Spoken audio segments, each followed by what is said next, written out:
지난 10월 7일에 팔레스타인의 이 무장정파 하마스가 이스라엘을 무차별 이제 타격을 하면서, 그리고 민간인 납치를 하면서 전쟁이 일어난 지 벌써 한 달쯤 되었습니다. 지금 추산치를 보면요, 피난민들이 한 집을 잃은 사람들이 165만 정도가 된다고 하고요. 그리고 생명을 잃은 사람들이 이 가자 지구에는 한 9천 명 정도가 되는 것 같고, 또 이스라엘은 한 1,400여 명, 벌써 10,000명이 넘어가고 있습니다. 근데 그 가자 지구 안에는 아시죠? 출산 장려 정책이 오랫동안 있어 와서 사실 대부분 지금 죽어가는 사람들이 이제 아이들이거든요. 그래서 국제사회에서는 좀 멈췄으면 좋겠다 권면은 하지만, 그러나 기대들은 많이 안 합니다. 2016년도에 그 강경한 하마스 정부가 그 가자 지구를 이제 점령을 했고요. 이스라엘 또한 강경 우익 대표였던 이 네타냐후가 또 재집권을 하면서 뭔가 한 번 시작된 전쟁이 쉽게 끝나지 않을 거라고들 다들 전망합니다. 그런데 이 중동의 전쟁이 다시 일어나면서 아십니까? 그 뉴스를 보면 러시아에서 지금 오래된 20개월 된 우크라이나의 이 전쟁, 러시아에서 아주 무차별 폭격, 1년에 가장 큰 이 폭격을 했다라고들 이야기를 합니다. 국제사회의 어떤 시선이 돌아가자 이 기회를 또 마련해서 또 큰 전쟁들이 계속 벌어지는 걸 보게 되죠. 세계가 아주 전쟁으로 뜨겁습니다. 사실 우리가 알지 못하는 전쟁들까지 합쳐보면 대단하죠. 2023년도 전쟁 지도를 보면요, 지금 이렇게 다 빨갛습니다. 그리고 하얀 지역들도 다들 보면 이런저런 전쟁의 준비들이 있는 것을 또 보게 되죠. 세상에 정말 평화의 땅이라는 게 있겠습니까? 있죠. 이름이 평화의 땅은 있습니다. 평화의 도시. 예루살렘이라는 뜻이 평화의 도시거든요. 근데 우리가 알다시피 이름만 그렇지 세계의 화약고입니다. 사람이 들어가지 않은 곳은 그나마 조용할 겁니다. 하나님을 떠난 인간은요, 항상 무엇으로도 만족할 수 없는 욕심이 있습니다. 그래서 뺏고 빼앗기는 이 전투가 가는 곳마다 상식처럼 벌어지는 거죠. 나도 불안하면서 그 불안을 해결해 보려고 더 힘을 갖고 빼앗는 싸움을 멈추지 않습니다. 우리 예수님은 사람들에게, 제자들에게 항상 평안하뇨, 평안히 있으라 늘 권면하시고 우리에게 말씀해 주셨습니다. 우리 믿음의 사람들, 우리 평화할 수 있습니까?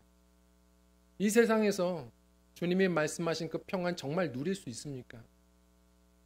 늘 주일마다 샬롬 인사는 하지만 그 평안 요즘에 맛보시며 사십니까? 주님은 누릴 수 없는 걸 말씀하셨을까요? 분명히 우리 주님의 사람들에게는 평안을 약속하셨습니다. 어떻게 누릴 수 있는 걸까요? 우리가 성경적으로 보면 성도님들, 평안이라는 것도 두 가지 종류가 있는 걸 아셔야 합니다. 세상적인 평안이 있고, 그리고 내 평안을 너희에게 끼치노니, 너희에게 주노니, 주님의 평안이 있습니다. 그것을 전통적으로 뭐라고 표현하냐면 팍스 로마나와 팍스 크리스티아나라고 표현합니다. 팍스 로마나는 세상적인 평안입니다. 로마 제국이 그랬던 것처럼 압도적인 힘을 갖는 겁니다. 압도적인 힘을 가져서 주변 나라들을 누르는 것, 절대로 건드리지 못하게 하는 것. 이것이 요즘의 미국의, 그리고 이스라엘의, 요즘 또 한국의 선포입니다. 압도적인 힘으로 평안을 구축한다. 이것이 근데 사실은 뭐 어쩔 수 없는 선택 같겠지만 세상적인 평안입니다. 사실 생각해보죠. 미국은 그래왔습니다. 압도적인 힘, 그래서 대단한 국방력, 무기를 자랑하고 정보력을 갖추고 경제력을 갖췄지만 우린 압니다. 2001년도 아무런 무기도 아닌 커터칼 하나로 한 테러리스트를 통해 비행기는 점령되었고 세계 무역센터가 무너지는 참극이 벌어졌습니다. 9.11 테러죠. 이번에 이스라엘도 마찬가지입니다. 이스라엘은 자신들을 반대하는 강경 하마스를 어떻게든 대응하겠다고 가자지구 밖에 수많은 대응 미사일들을, 이 방공 미사일들을, 아이언돔을, 그리고 그것만 있는 게 아닙니다. 두 번째 단계에 다윗의 물맷돌, 데이비드 슬링이라는 것도, 그 다음에도 더 높은 단계에 에로우라는 것도 대공 미사일들을 최첨단으로 세 단계로 갖추고 준비했습니다. 그리고 안심을 했지만 이번에 어떤 일입니까? 오히려 그 가자지구 안에 하마스가 수공업으로 만드는 정밀 타격도 안 되는 싸구려 미사일 까삼이라는 거를 한 5,000발 만들어서 한 번에 그냥 살포하듯이 보내니 이걸 다 대응할 수가 없었습니다. 성도님들, 우리들도 생각해야 합니다. 힘을 가지면 좀 내가 평안하겠지. 많은 분들이 그런 생각합니다. 내가 돈을 좀 많이 벌어놓으면, 힘을 가지면 노후가 불안하지 않을 거야. 그러나 돈으로 해결할 수 없는 인생의 문제는 참으로 많습니다.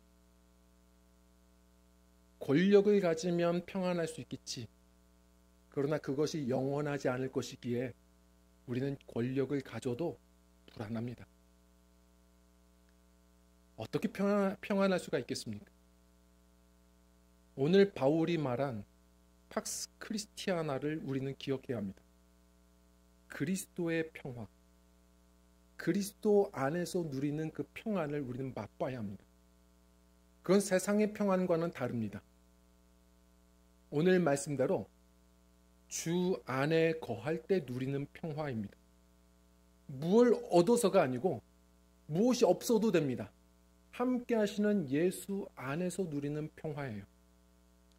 그리고 무엇을 뺏어서 누리는 잠시의 평화가 아니라 오히려 그리스도와 함께 섬기고 나누고 희생하고 순종하면서 나와 너가 십자가 안에서 하나가 되어 함께 부르는 평화의 노래입니다. 주님의 평화는 정말 세상의 것과 다릅니다. 오늘 바울이 감옥 안에서 오히려 이 우리의 이성을 뛰어넘는 지극히 높은 하나님의 평화를 우리에게 권면합니다.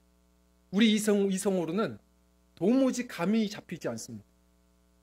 어떻게 저 사람이 평안할 수 있지? 그 평안이 예수님이 갈릴리 풍랑 가운데 누리셨던 그 평안을 누리며 사는 게 그리스도인입니다. 어떻게? 주 안에서. 지금 오늘도 이 예배 수원에서 오신 분도 계시고 부천에서 오신 분도 계시고 서울에서 오신 분도 계시고 다양한 곳에서 우리가 함께 모여서 예배하고 있지만 우리의 믿음의 주소, 혹시나 이 평안을 누리고 계시지 못한다면 빨리 주소를 옮기셔야 됩니다. 어디로요? 주 안으로, 그리스도 안으로 오늘도 빨리 이사 가셔야 합니다. 그리스도 안에 그 평안이 있습니다. 그 평안을 누리고 흘러넘쳐 나누는 화평의 도구들이 되어야 합니다. 자, 그런데 그 주 안에서 어떻게 그 주 안에서 평화를 우리가 누리며 삽니까? 어떻게 하면 우리가 더 주님 안으로 나아갈 수 있을까요? 오늘 말씀을 보면 7절에 이렇게 이야기를 합니다. 우리 같이 한번 읽어볼까요? 시작. 그리하면 모든 지각에 뛰어난 하나님의 평강이 그리스도 예수 안에서 너희 마음과 생각을 지키시리라. 아멘. 우리의 이성을 뛰어넘는 놀라운 하나님의 평강이 너희 마음과 생각을 지켜줄 거야. 이 군사용어입니다. 꽉 지켜주실 거야. 자, 그런데 그 평강 어떻게 누려요? 그리하면이라고 얘기합니다. 몇 가지 우리의 믿음의 반응, 조건이 있습니다. 무엇을 하면입니다. 자, 우리가 무엇을 해야 하는지 믿음으로 할 수 있는 게 있습니다. 주 안으로 나가야 되거든요. 주 안으로 가는 게 뭔지를 우리 생각해 봐야 합니다. 그리하면입니다. 자, 오늘 몇 가지 바울의 이 편지, 이 권면을 듣기를 원합니다. 첫 번째로 어떻게 하면 그 평강을 누릴 수 있을까? 첫 번째로 우리 함께 읽어보겠습니다. 시작. 마음을 즐겁게 하라입니다. 4절 말씀 읽어볼까요? 시작. 주 안에서 항상 기뻐. 다시 말하노니 기뻐하라. 아멘. 성도님들, 다윗이 이야기한 것처럼 우리 주님께는 영원한 즐거움과 기쁨이 있다는 걸 믿으십니까? 기쁨이 주님께 있습니다. 주 안에 거하면 바로 큰 특징은 기쁨을 얻는 거거든요. 이제 돌아오는 토요일에는 저희 교회 이제 청년부 두 분이 이제 결혼식이 있습니다. 저는 좀 궁금했습니다. 어떻게 같이 이렇게 한 교회에서 신앙생활하면서 언제 그렇게 연애를 했지? 언제 그렇게 서로가 못 볼 걸 다 보면서 어떻게 그렇게 이성의 감정을 만들어 갔지? 저는 너무 신기한 겁니다. 근데 그러면서 한번 이게 제가 전해 들었더니 이해가 좀 됐어요. 이 형제가 자신이 이 자매를 어떻게 사랑하게 되었는지, 스스로가 어떻게 그걸 알게 되었는지 이렇게 이야기를 합니다. 늘 항상 힘겹게 이제 직장 생활을 하는데 그 사업장에서 함께 이제 어머님도 같이 일을 하시나 봐요. 근데 그 어머님이 일하고 있는 모습을 보면서 한번 얘기하시더랍니다. 너 좋아하는 사람 생겼지? 어떻게 알았어요? 에? 엄마 누구한테 들었어요? 그랬더니 야, 내가 어떻게 모르냐? 너 오늘 이 직장에서 하루 종일 웃고 있었다. 그 지긋지긋한 일을 하면서 한 번도 직장에서는 웃음이라는 게 없었는데 하루 종일 똑같이 복사하며 일하며 계속 웃고 있다는 겁니다. 우리 성도님들의 사랑은 티 나는 겁니다. 그런데 그것이 신앙생활도 마찬가지입니다. 내가 정말 예수님을 사랑하면 헌신과 봉사가 힘들지 않습니다.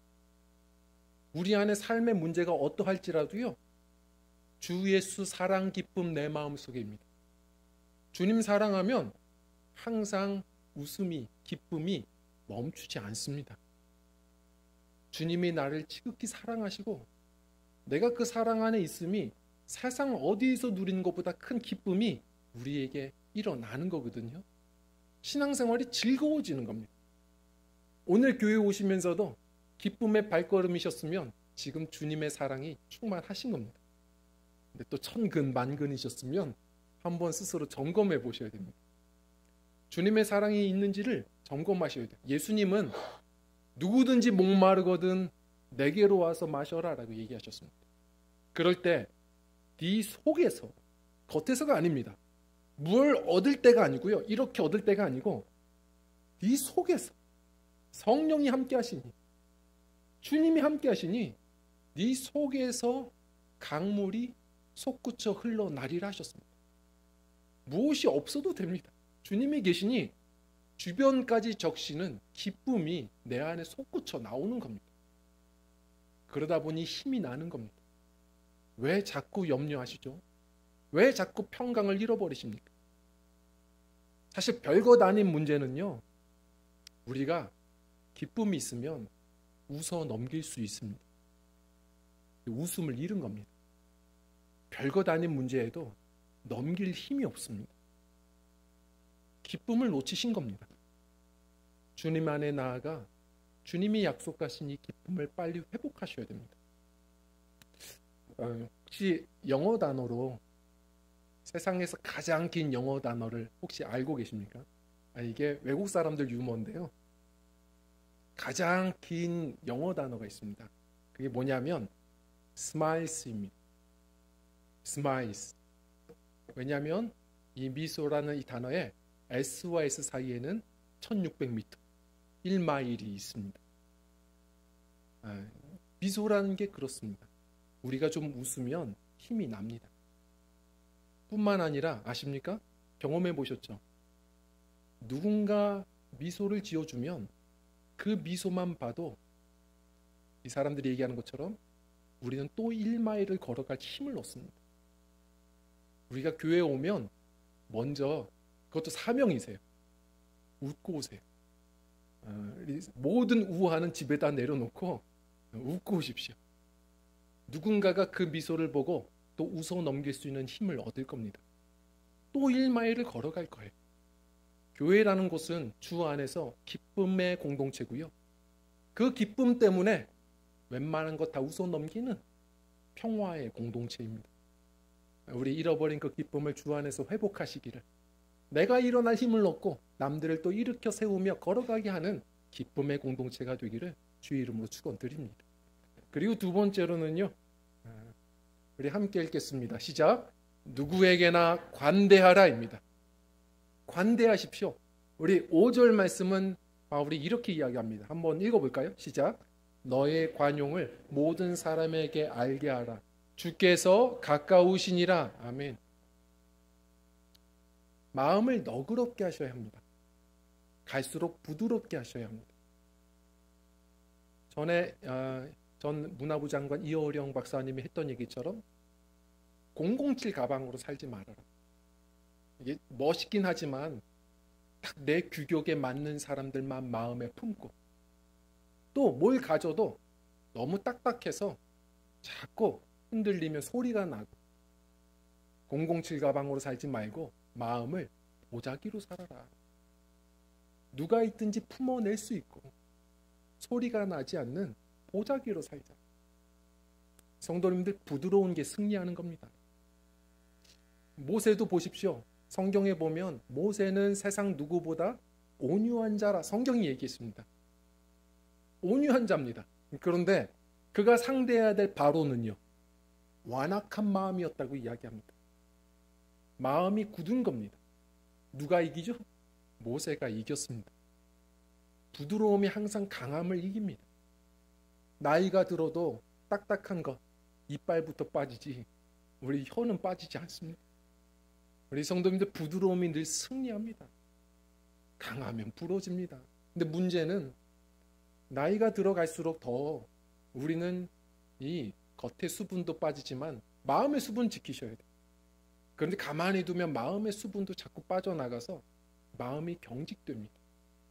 좁아지고 딱딱해지고, 그래서 별거 아닌 거에 우리는 평강을 빼앗기고 상처받고 합니다. 상처받는 것은 마음이 굳어서 그렇습니다. 좀 너그럽게 하면 나도 상처가 안 되고 누구에게도 상처를 주지 않습니다.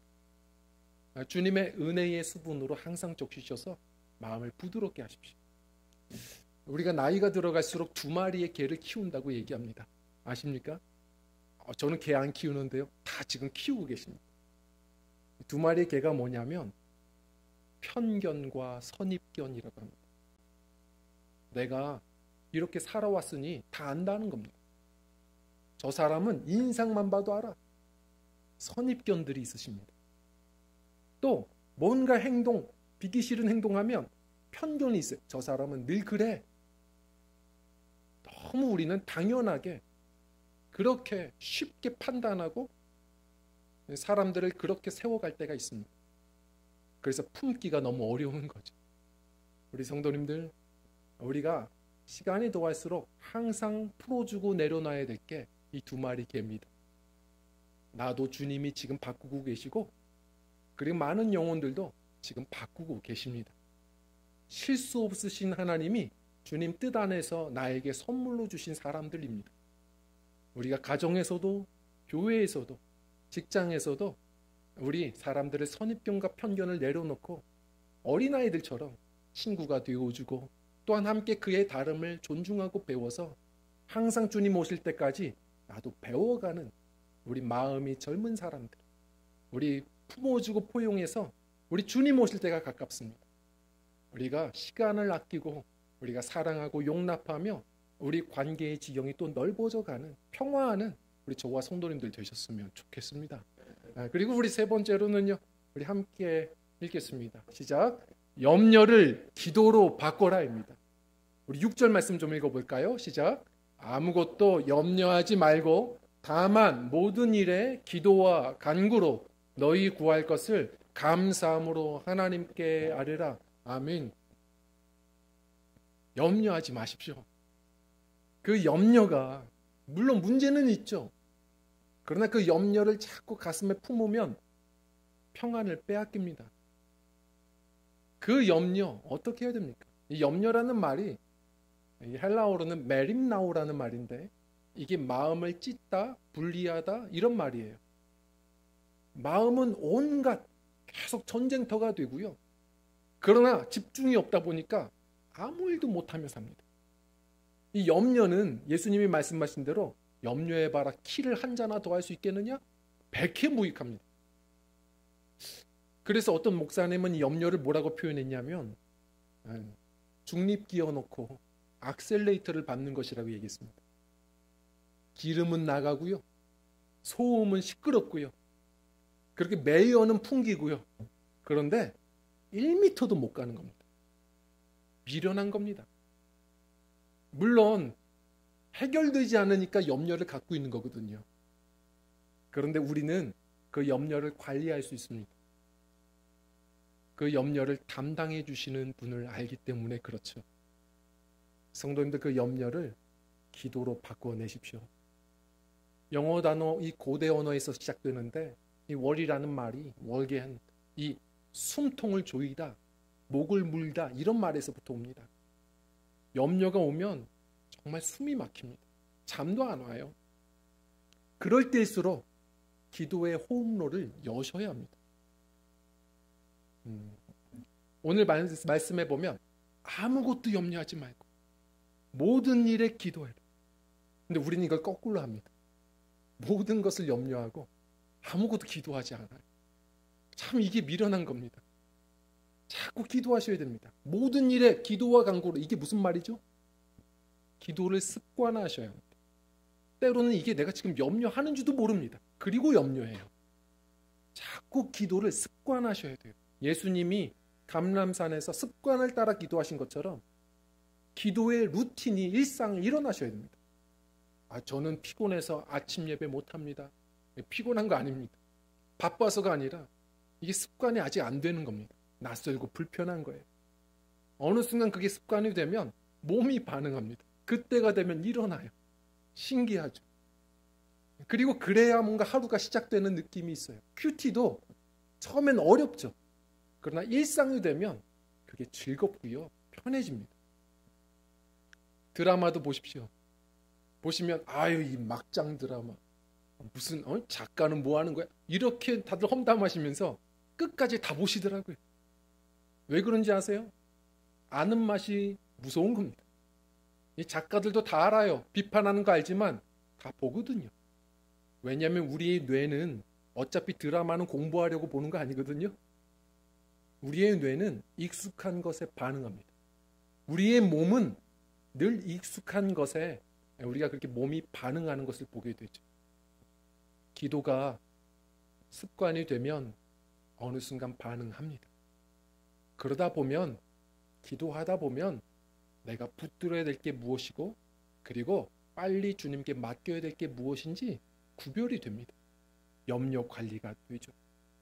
초대교회 성도들의 별명이 염려가 없는 사람들이었음을 우린 기억해야 합니다. 우리 성도님들 가운데 지금도 많은 염려들이 있으시죠. 우리 수술을 앞둔 우리 김선영 목사님 염려하지 않으셨으면 좋겠고, 우리 수능을 앞둔 민기 학생 우리 염려하지 않았으면 좋겠고, 사업 때문에 자녀 때문에 눈물 흘리는 우리 성도님들 염려하지 않았으면 좋겠습니다. 담당해 주시는 주님이 계십니다. 오히려 내 안에 일상이 되지 못한 이 기도를 훈련시키시는 과정이라 믿고 다시 기도의 자리로 우리가 나아가시는, 오히려 그래서 숨통이 열리는 신앙의 생활들과 평화를 되찾는 믿음들이 되셨으면 좋겠습니다. 그리고 우리 마지막 네 번째로요, 우리 함께 읽겠습니다. 시작. 항상 좋게 생각하라. 아멘. 바울 사도가 끝으로 하면서 한마디 더 합니다. 이제 목사님들과 똑같죠. 끝난 줄 알았더니 항상 마지막으로 끝으로 하면서 한마디씩 또 해요. 자, 이 8절 말씀 뭐라고 하는지 한번 들어보겠습니다. 시작. 끝으로 형제들아, 무엇에든지 참되며 무엇에든지 경건하며 무엇에든지 오르며 무엇에든지 정결하며 무엇에든지 사랑받을 만하며 무엇에든지 칭찬받을 만하며 무슨 덕이 있든지 무슨 기림이 있든지 이것들을 생각하라. 아멘. 길게 얘기했어요. 끝으로 하면서. 근데 사실은 간단한 얘기입니다. 생각을 잘 하라는 겁니다. 왜 똑같은 상황을 보고도 그렇게 안 좋게 생각하냐라는 것이죠. 우리 믿음의 사람들은 좀 믿음으로 생각하고 우리 말씀의 사람들이 좀 말씀 안에서 생각하고, 우리 성령의 사람들인데 성령 안에서 좀 생각해야 되지 않겠습니까? 너무 우린 좋지 않게 생각합니다. 세상에서도요, 긍정의 힘을 믿는 분들 많습니다. 그래서 생각을 잘 하시는 분들이 있어요. 예를 들어 사업에 실패하거나 친구에게 배신당하고 사기를 당해도요, 툭툭 털어냅니다. 아예 인생의 수업료로 생각하지 뭐 하면서 툭툭 털어내신 분들이 있어요. 그런 분들은 희망이 있습니다. 근데 믿음의 사람들이 주님이 함께 하시는데 이 상황도 합력하여 선을 이루어 가실 것을 믿으면서도 늘 입술에는 부정적이에요. 난 안 돼. 끝났어. 상황을 봐. 나 답이 없어. 위로하잖아요. 아이 성도님, 실패는 성공의 어머니라 하지 않았습니까? 그러면 또 얘기해요. 아유, 난 어머님이 너무 많아요. 맨날 실패해. 늘 부정적이에요. 항상 낙심합니다. 우리 믿음으로 좀 생각하고, 바울이 얘기한 대로 육체의 생각이 있고 영의 생각이 있어요. 성령을 따라 생각하시는 거예요. 기도하고 그때 주시는 주의 생각대로 같이 생각해 보는 겁니다. 그 생각이 얼마나 우리에게 중요한지 몰라요. 사단도 압니다.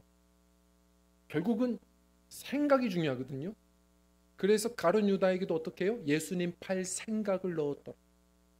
이게 늘 말씀드리지만 고지입니다. 영적 전투의 고지전이에요. 생각 지키시지 않으면, 부정적인 생각이 잠식하면요, 잠도 못 자고요, 신앙생활도 참으로 힘겨워집니다. 똑같은 상황도 삐딱하게 보지 말고 말씀 안에서 우리 긍정적으로 희망차게 뭘 생각하든지 참되게, 경건하게, 옳게, 칭찬할 만하게, 사랑할 만하게 은혜 안에서 생각해야 된다는 겁니다. 그 축구 선수, 지금은 이제 해설위원이죠, 이영표 선수가 말도 참 잘하잖아요. 참 아름다운 크리스천입니다. 이분이 생각이 내가 된다라는 이 책을 썼어요. 제가 그래서 아침 예배 때 잠시 나눴지만, 이분이 이 책에 이런 내용을 이야기했습니다. 하얀색 종이 위에 점 하나가 찍혀 있으면 우리는 방향을 알 수가 없다. 그러나 매일같이 그 점을, 노력의 점을 계속 찍어 가다 보면 그것이 선이 되고 그것이 그림이 된다.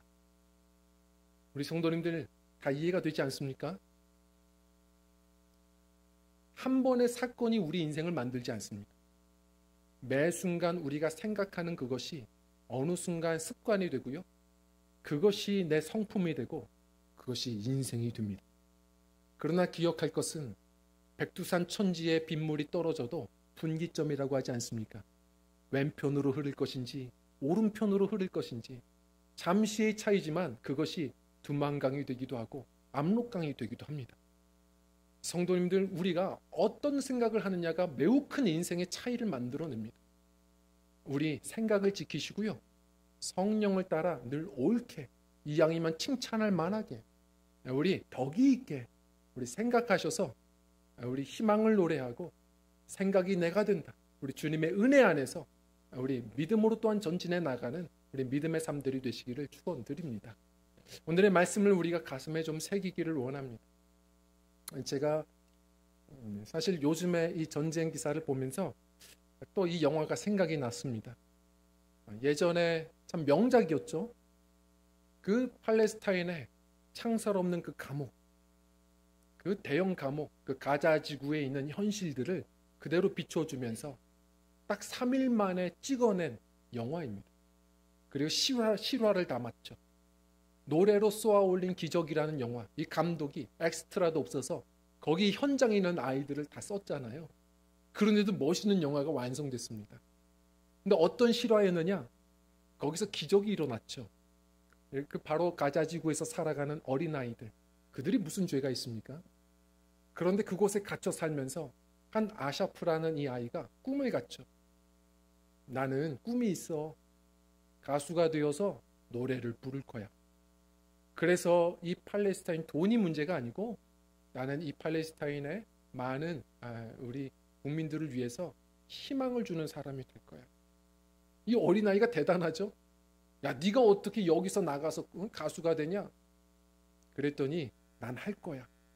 훈련하고 노력하고 결국은 놀랍게 그곳을 탈출하고, 그러면서 놀랍게도 아랍 아이돌 대회에 출전을 하게 되면서, 더 놀랍게도 그 수많은 쟁쟁한 후보들을 거쳐서 결국 우승합니다. 그 우승하며 노래를 부르는데 그 전통 가락에 맞추어서 노래를 했거든요.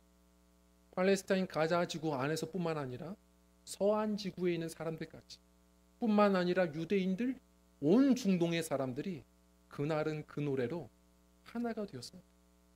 기적이죠. 우리의 믿음의 삶도 마찬가지라고 봅니다. 수없이 우리 인생에 미사일은 날라옵니다. 그러나 우리는 바울이 얘기한 것처럼 주님 오실 때가 가까워요. 세월을 낭비하지 않고 성령에 충만하라. 시와 찬미와 신령한 노래로 화답해라. 우리는 노래를 쏘아 올려야 합니다. 오늘도 슬픔의 미사일들이 날아올 때에도 주님 계시니 우리 기쁨의 노래를 불렀으면 좋겠습니다. 미움과 실망과 시기와 험담의 말들이 날아와도 주님이 가까우시니 다시니 용서와 화해의 노래를 불렀으면 좋겠습니다. 돈은 없고 문제는 투성인데 우리는 할 수 있습니다. 예수님 계시니 기도의 노래를 불렀으면 좋겠습니다. 수없는 부정적인 뉴스들이 판을 쳐도 오늘도 변함없는 주의 약속 붙들고 믿음의, 희망의, 긍정의 노래를 불렀으면 좋겠습니다. 그 노래가 있어 오늘도 주의 평강을 빼앗기지 않는 믿음들이요, 그것이 흘러넘쳐 내 주변의 사람들에게 평화의 주님을 소개할 수 있는 복음의 편지들이 다 되시기를 간절히 축원드립니다. 함께 찬양하고 기도하겠습니다.